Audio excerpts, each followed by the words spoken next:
Olá pessoal, tudo bem? Sejam bem-vindos aí a mais um vídeo aqui nessa série de Super Nintendo com Mega Drive, Assembly, né? Hoje aqui vou estar falando sobre a ULA, que é a Unidade Lógica Aritmética.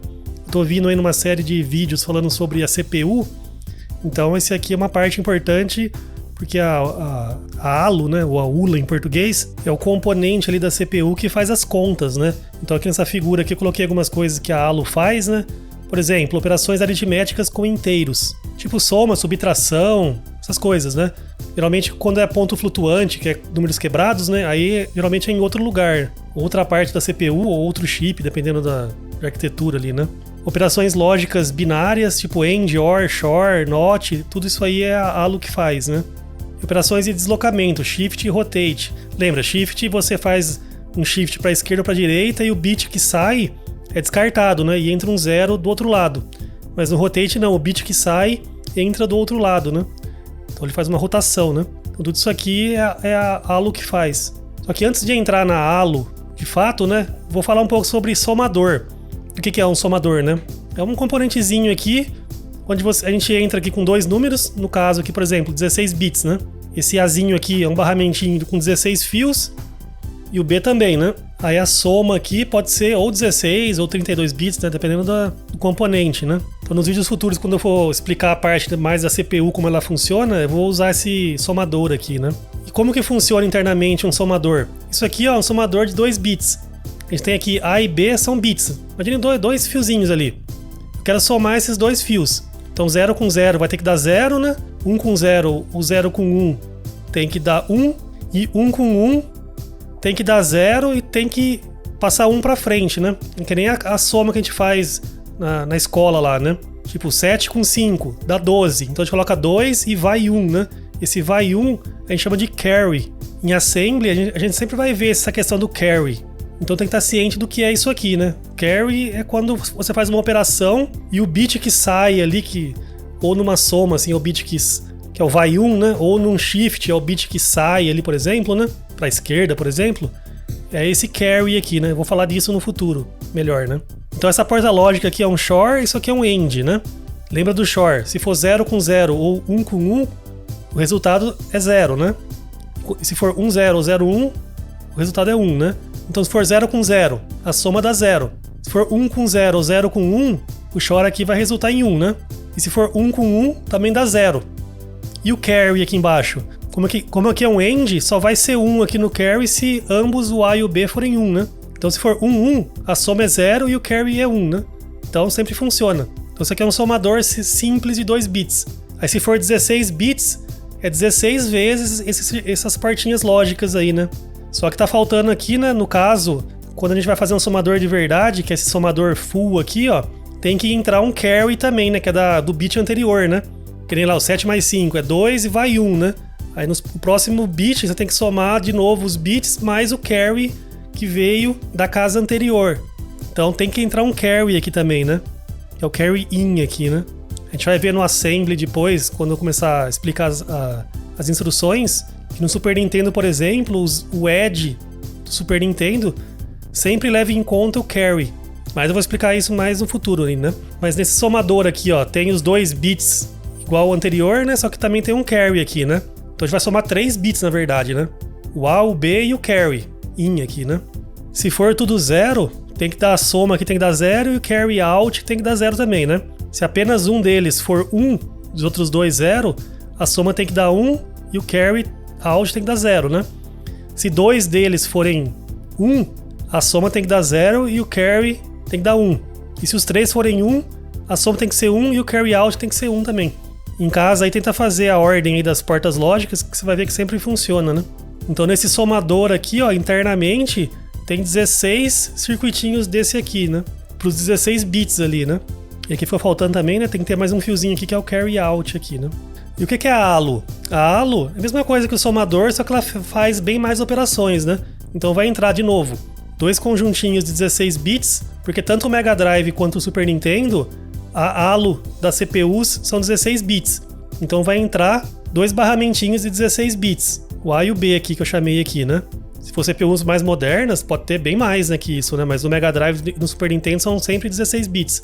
Isso é uma das coisas que o pessoal usa para classificar se uma CPU é 16 bits ou 32, que é o tamanho da ALU.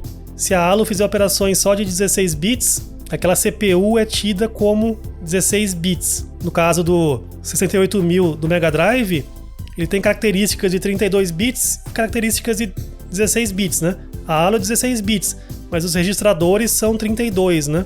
De dados e de endereços. Só que não fica se apegando muito a esses detalhes aí não, porque às vezes não faz muito sentido, né? Tem CPUs aí que tem registradores de 512 bits, que nem essas CPUs modernas de hoje em dia, que tem aquelas extensões AVX 512, e nem por isso a CPU é 512 bits, né? Tem CPUs mais antigas aí que tem ALUs de 4 bits, e nem por isso é uma CPU de 4 bits, né? Então, isso aí são discussões que você sempre vai ver por aí, né? Tá, mas no caso aqui é sempre 16 bits, né? Então esses dados vão entrar na ALU, aí vai ter um conjunto de bits de controle aqui, fiozinhos que vão entrar nessa ALU, que vão indicar qual operação que essa ALU vai fazer.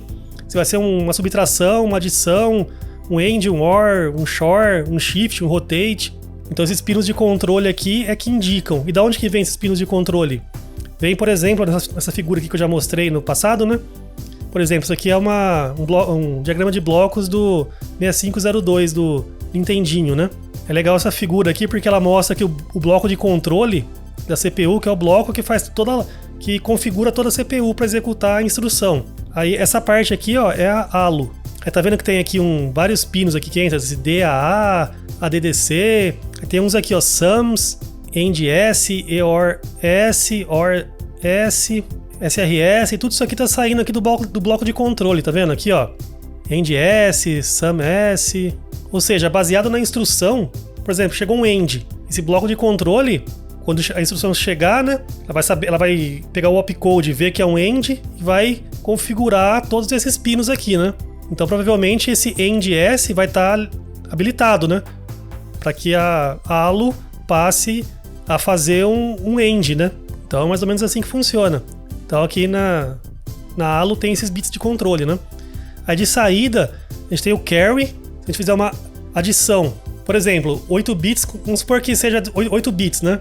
8 bits vai de 0 até 255 no máximo, né? Então se a gente fizer 255 mais 255, que é o máximo possível ali, né? Vai dar 510. 510 a gente precisa de 9 bits, né? Porque 8 bits é 256 valores, né? 9 bits é 512. Então se a soma não couber nos 8 bits, esse bit a mais aí fica no carry. Ou se a gente fizer um shift left, aquele bit que sai, se ele for 1, também vai aqui no carry, né?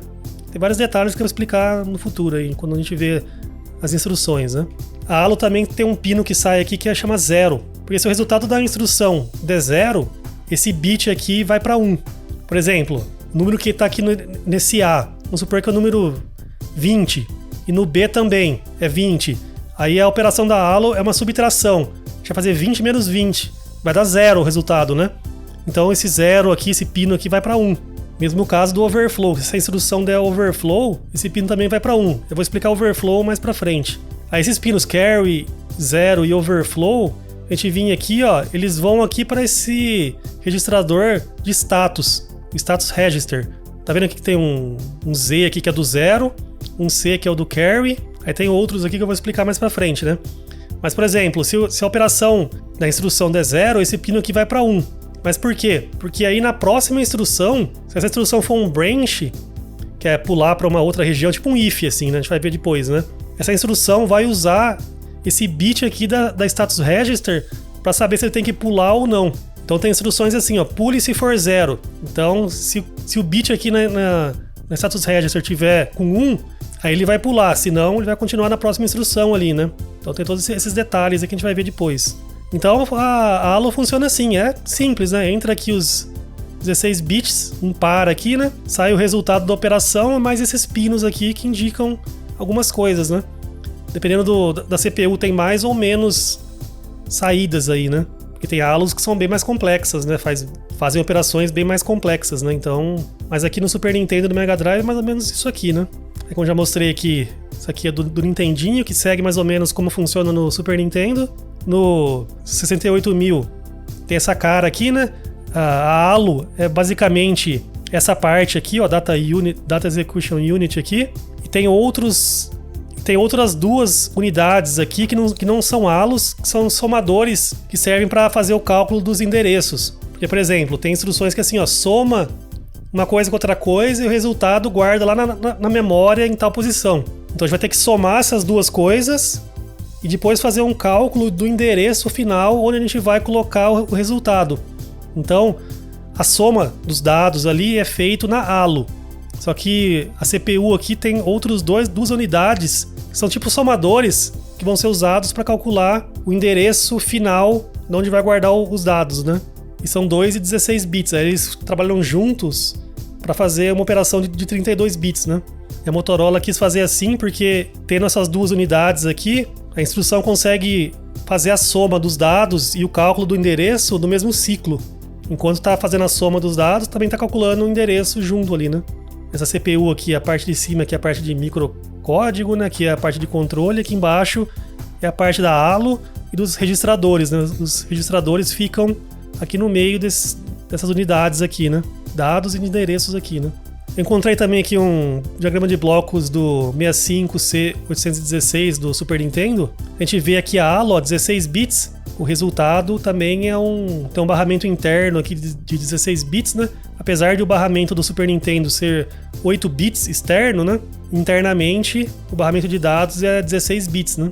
A gente vai ver depois também que no Mega Drive, por exemplo, tem operações de 32 bits.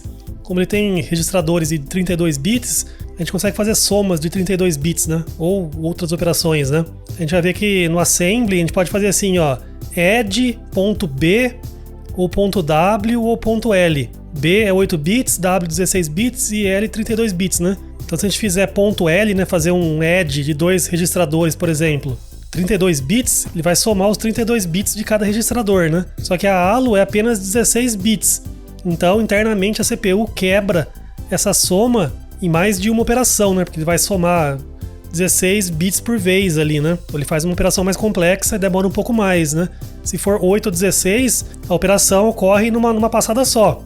Se for 32, ela é um pouco mais lenta, porque tem que somar de novo para dar os 32, né? Então tem que fazer duas somas ali, pelo menos, né?